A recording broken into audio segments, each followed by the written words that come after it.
So, thank you, Esther. It was very, very interesting. For those of you who expected a very simple and easy message that one can take out of the issue of development and gender, the reality is much, much more complicated. There is no shortcut, and to really have an impact on these issues, one should take a very close look at the details, because there are many trade-offs in these policy decisions. I would like to stress three general points that are suggested by the work of Esther in general, and then I will call into the floor my colleagues who will raise more specific issues. The first general point, I think, is the importance of ideas. Ideas matter. They can make a big difference in the real world. And in the case of development economics, they can make the difference between life and death. And that's very, very important to keep in mind.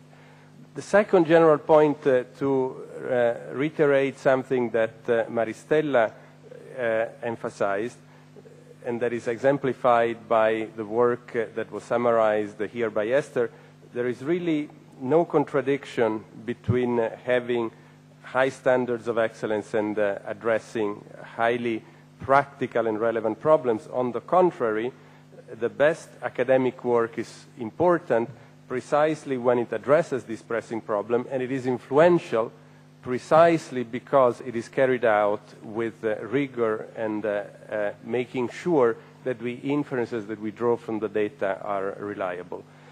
The third general lesson that I think I would like to draw, which perhaps Maristella did not emphasize, but it's, I think, very important, is that we should be visionary, we should have dreams, and we should work hard to try and make these dreams come true.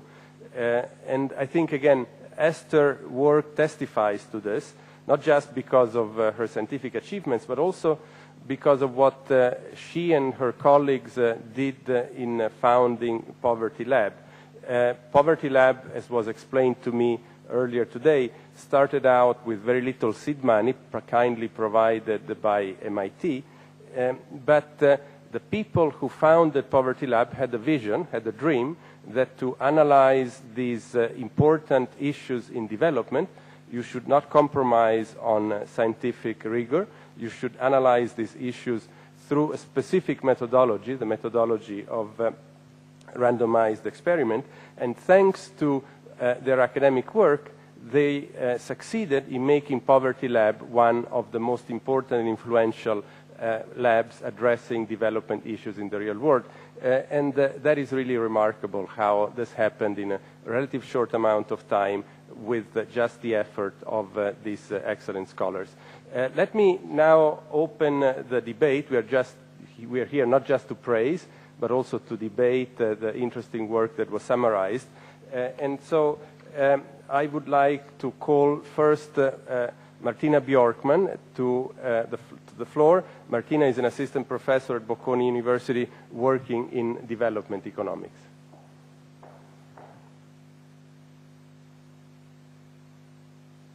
Let me start by thanking Esther for a very interesting lecture on a very important topic. So Esther started her lecture by talking about Amartya Sen's concept of missing women. This concept of missing women is calculated mainly using statistics from Asia. And a lot of the references that Esther used today also comes from Asia. However, there is another region in the world with widespread poverty, and this is Sub-Saharan Africa. So Sub-Saharan Africa has a sex ratio, that being the ratio of women to men in the population, of 1.02. That is the same as Europe. So Sub-Saharan Africa might not have the strong phenomena of missing women, but my question is, what do we really know about gender discrimination in Africa? And what role does it play for the young girls who live in Sub-Saharan Africa? Related to this, so given that sub-Saharan Africa might not have the same type of gender inequality as, for example, Asia, in the sense that they might not neglect children at birth, but they still have gender discrimination, but not in this extreme way, in this dramatic way. So my question is, do we really need different policies and implementation strategies in the different regions of the world, for example, in Asia and in sub-Saharan Africa? And how do policies focusing on gender equality differ across these regions today? My last question is related to childcare and its impact on gender equality. So limitation to childcare is a major obstacle for women's access to the labor market in many countries and also in developed countries today. So even if the woman is educated and she has, and there are jobs there out there for her, if childcare is not available, she's going to have very difficult problems to access the labor market. And this might be even a more problematic case in developing countries in the context of gender equality, for the reason being that if the woman is going to work, older female siblings are going to stay at home to take care of the younger siblings. So instead of going to school, the older female siblings will stay at home. So how important do you think that childcare is in the process of gender equality? And do you know of any existing programs or policies that are targeting childcare in poor rural areas in developing countries today? I would encourage Esther to take these questions as they come, so if you could address it in just a few minutes, and then we'll call upon the others. Thank you very much. I guess I'll start with the first one, which is the differences across regions. So obviously there are very big differences across regions. In fact, in Amartya Sen's calculation, the gender differential in the gender ratio in sub-Saharan Africa was used as a benchmark, saying it's a no discrimination benchmark. But there are, of course, a lot of other forms of discrimination against women in sub-Saharan Africa, women and girls, particularly in sexual practices, in property rights, education, and things like that. On the other hand, you don't have, for example, severe limitation in mobility that you find, customary limitation of mobility that you do find in India. So obviously with different problems, you should have probably different policies. But it turns out that I don't know if the policies are actually that different in practice, because they tend to be a little bit like boilerplate policies. In particular, for example, there is also this big emphasis on girls' scholarship and helping girls to stay in school. But I think it's also important in Africa to help boys stay in school, because men who are more educated are more likely to behave well with their daughter than men who are not well educated. So it requires, I think you're right, that it requires a rethinking, which has not really been taking place very much. Childcare, another thing I would mention is that one place where you do see a huge differences between boys and girls, maybe the biggest one that I've seen, but maybe because I work especially in this area, is in early pregnancy. So when you look at a sample of girls in Kenya who are 14 to 16, 3 years later, 16% of them will have started will have had a pregnancy. And then if you look 5 years later, 30% of them will have started a pregnancy, which means that presumably there is a father. Often this father could be an older man, but it's often a boy, has no relationship to the kid or no reason to be worried about the kid. But for the girl having a kid means it's the end of education, and it's for them the beginning of a huge divergence between boys and girls is the probability that you get a kid while you're in high school. So one policy, if you could say anything to prevent teenage pregnancy would be a huge way to reduce the boy-girl gap and woman-to-man gap, and also any way to leave the girls to stay in school. Hence, the childcare issue would also help be an inferior way to help. of course, it's not only childcare, it's also norms and things like that. To answer the question of whether there is childcare, in India they have something they call balwari, which are supposed to be childcare for mom, but people don't like to send their kids there. So we have to understand why and to understand how to make them more acceptable.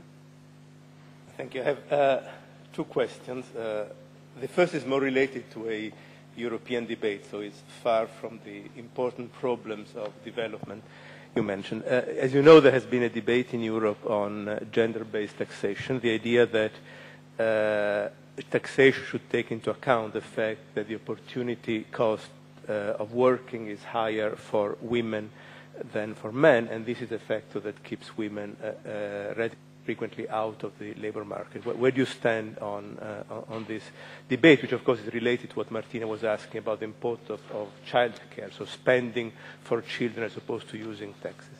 The second one is a curiosity that came to me thinking about what you have done, in particular creating the Poverty Action Lab at MIT. So you have a lot of personal and academic experience with private foundations, with NGOs.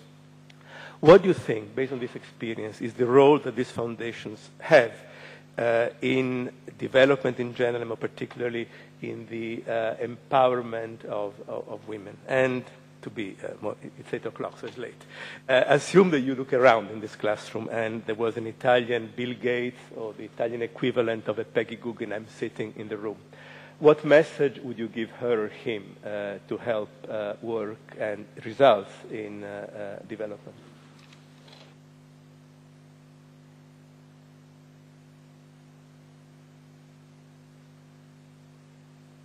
I'll start with the taxation question. So I don't know where I stand on the issue of differential taxation, but I know where I stand on another tax-related question, which is what seems to me a much bigger source of inequity between men and women is in the tax code is the fact that the family is taxed. So the marginal tax rate on a woman is much higher because the man is already making so much money and the woman's husband is small, and so the marginal tax rate is huge for a woman who happens to be married with someone who makes more money. So the thing that I would say is that we should start by having individual-based taxation, and that I think that would be quantitatively a huge difference. And then we can, this seems to me to be less philosophical than gender-based taxation, to say let's just tax individuals as individuals. That was my one policy advocacy of the day, unmotivated too. But what I would say to the Italian Bill Gates, welcome. I hope you had a good time. I think that's related to the first question also, is that even if you're Bill Gates, you don't have very much money to spend to solve the problem of the world. Compared to the size of the budget that the developing countries themselves are spending on the poor in their countries. So you should not think of yourself too seriously. Alone, you're not about to solve the problem. What you can do, though, since you're still rich enough, is to use the money you have to generate knowledge that the governments and the society in the poor countries will be able to use to design better policies. So whatever is your money, you can leverage it many, many folds by using it to finance knowledge. And how do you finance knowledge of what works and what doesn't? So you work with NGOs, you work with academics in order to use every single program that you fund as a way of learning what works and what doesn't. That would be my message to them. Professor Eliana La Ferrara.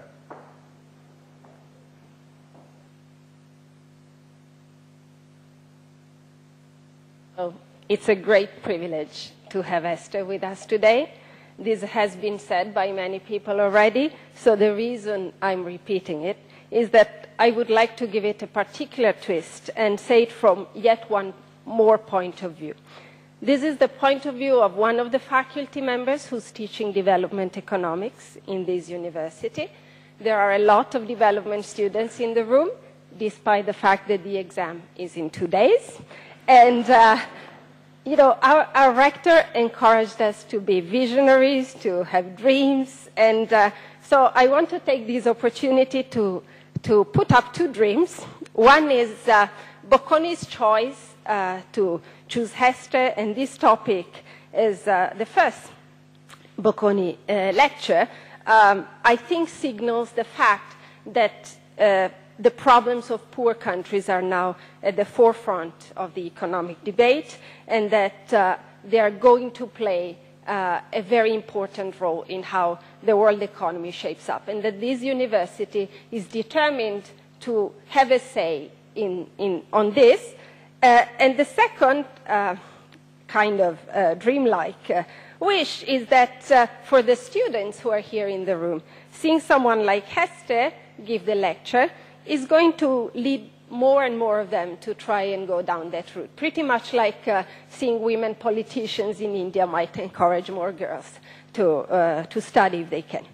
So that's all for the unsolicited and unrequested dreaming activity. Where are my questions? The first is a question about the when. Okay? So I think there's enough empirical evidence that if you take boys and girls very early on, their test score gaps are not huge. They're small or even kind of zero. But at some point, this gap starts widening, in some subjects more than in others. And so I've always been wondering if there is this disadvantage, when is it really that it starts kicking in? And I think this is a relevant policy question. Why? Because we can have interventions that act at many levels. We can decide to have affirmative action policies in the labor market or in education earlier on, in college, in high school. But should we start at kindergarten? Should we start in primary school? So one thing I wanted to ask Esther is if you know of policies that have tried to address the bias at different stages of girls' or women's life, and what can we learn about when is the best time to move in this direction. And the second question fits more in the part of the lecture where Esther rightly said that development per se is not going to eliminate the bias. And there is a very clear example of that, which is what's happening in India with dowry payments. Okay, so the payments that the bride's family has to make when a girl gets married. And these payments are a very substantial fraction of their wealth.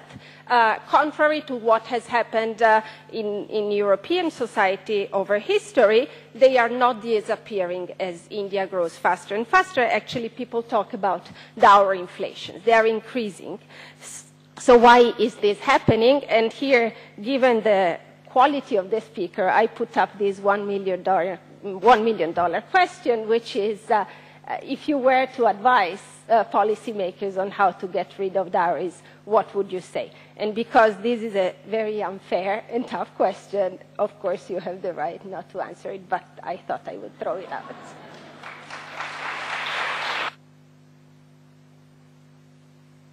About the gender gap, I mean, we know that there are some dimensions of the gender gap that start immediately. For example, or start before you are even born. For example, you are less likely to be born to start with.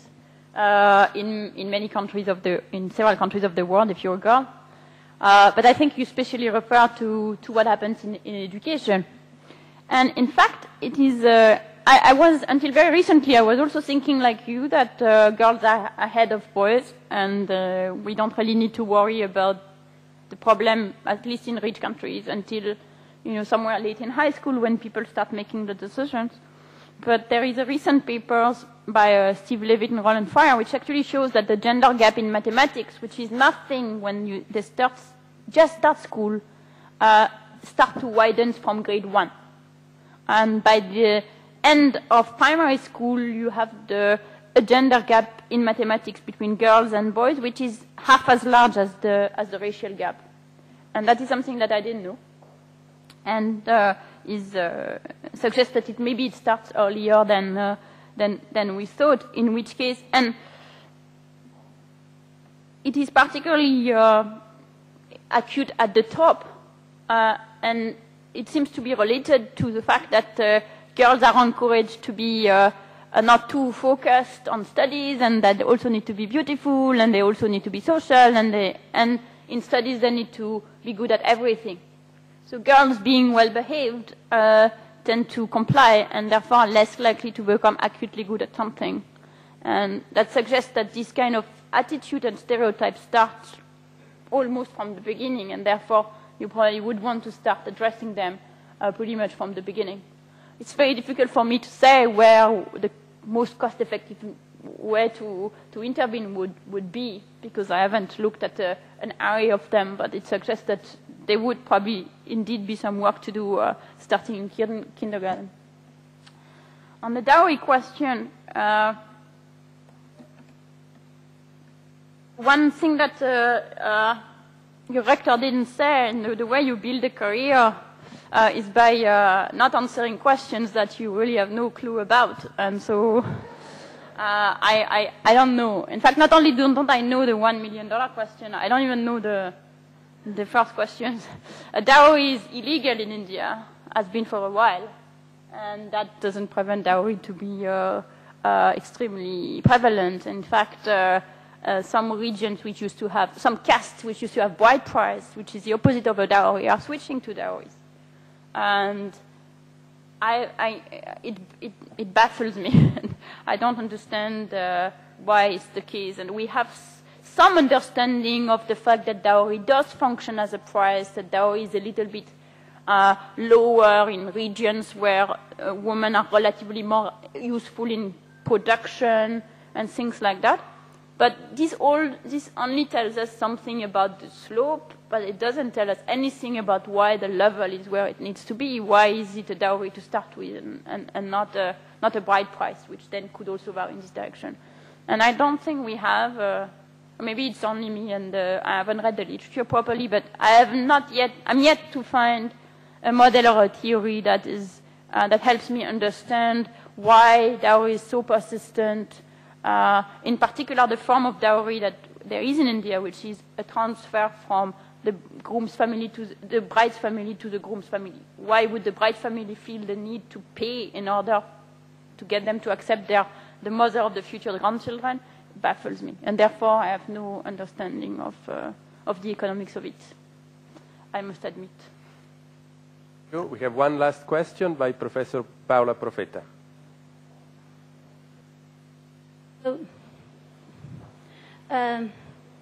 This lecture gives us the opportunity to talk about what I consider an extremely important issue, which is gender equality, and in one of its crucial dimensions, the relation with economic development. I will talk more about gender equality rather than on development, which has been also treated by the previous speakers. So in the last few years, the relation between gender equality and economic development and growth has received an increasing attention also in developed countries. So this is not only important for developing countries, but also for developed countries. If we think at Italy, for instance, we have very poor performances in terms of gender equality. We have the lowest female occupation rate in Europe, with the only exception of Malta, 46%. And we rank among the last countries in Europe also when we consider all the percentage of women in corporate boards, in politics, in top managerial and political positions. So I think that there are two main lessons from this lecture which are important also for us. The first one is that policy action is necessary. So economic development is not sufficient to bring equality between men and women. And Italy, I think, is a good example for this argument. And also delegating to the family may not be the right solution, the good solution may not be efficient. We've heard about some of these examples. So there is now a large debate about the opportunity for policies, policy action, which promote gender equality in occupation and representation of top economic and political positions. And the idea that this may be useful both for equity and efficiency considerations is becoming somehow popular. But there is a second lesson which is also very important, and I think also for our country, which is some kind of realistic view or maybe pessimistic view. So trade-offs are unavoidable. So So there are costs to be paid if we want to reach gender equality, but this does not mean that we should do nothing. Maybe we should look for spaces of intervention where the cost to be paid is not so high, or where it may be compensated by the benefits generated by women empowerment. So the main question is there an optimal design of policy action? So can we design and implement policies that may pursue gender equality without implying too many distortions? And to be more precise in this, let's say, search of an optimal design of policy actions, I have two questions. The first one is whether we can talk about a pattern toward gender equality. So if we look at the 4 dimensions of the gender gap identified by the World Economic Forum, which are health, education, occupation, and politics, economic development seems extremely important for health and education, but maybe it's not the same for occupation and politics. So it's not clear whether closing the gap in education and health is just driving the closeness of the gap in occupation and politics. It seems that it's not only a matter of time. We need a specific policy and need a specific action, a specific strategy for occupation and politics. And also, if you look at education, which is crucial, as you mentioned many times in this lecture, think about, again, about our country, about Italy. In Italy, we have 60% of undergraduate students that are female. In the cohort between 25 years old and 64 years old, 13% of men holds a university degree, while this percentage increases up to 15.7% if we look at female. But then we turn to the labor market, and this equality or advantage of women just completely disappear. So it's true that human capital is scarce in general, because these are small numbers, but maybe we need a specific strategy to avoid waste of female talents and female human capital investments. Is this an important part of this design of an optimal policy? And the second point is the following. We know that the following question: can appropriate institutions and a cultural environment favorable to gender equality alleviate this that you call the unavoidable trade-offs? Let's say we know that even in countries with the same level of development, with a similar level of development, different institutions or a different cultural environment may help explaining the differences in terms of gender equality, in terms of outcome of gender equality. And we have several examples here. I don't know. Okay, what's happening here? Okay.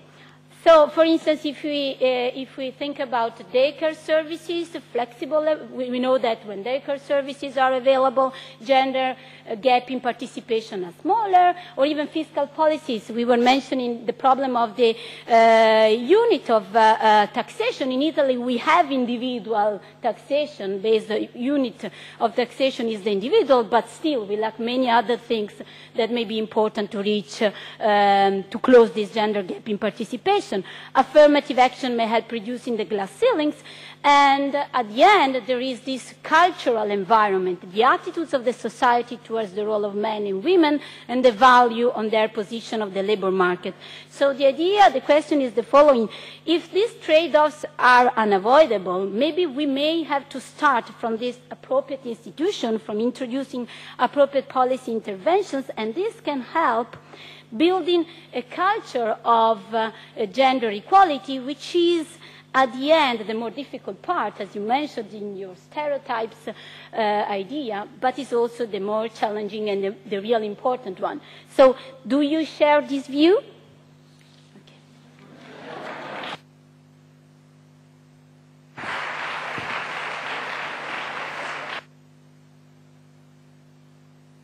It was a very short question, so I suppose I could say yes or no and we'd be done. I guess I'll punt a little on the question again, saying that all of this links to, maybe I'll take the advantage of the occasion that I'm the last person to speak, almost, to preach for my parish a little bit, which is, I don't think there is an answer to the optimal policy design in the abstract. Of course, we can think about what would be the effect of various things, various policies from daycare center to different subsidies, gender-based taxation or things like that.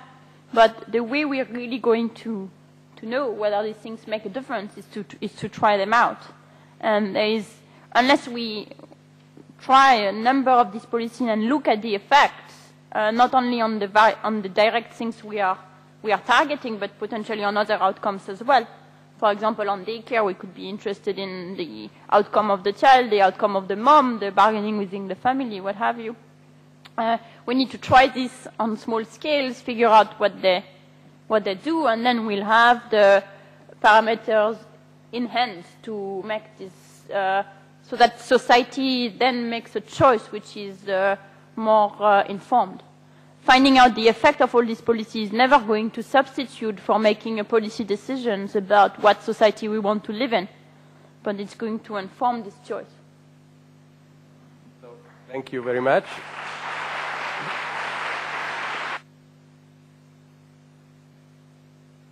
It was a very interesting lecture, and one other thing that I think should be stressed is that the boundaries between economics and other social sciences are really fading away, and to be good economist you need to be a good social scientist in general. I would like to close by thanking Maristella Botticini in particular also for arranging all this and bringing Esther here to speak with us. Thank you again.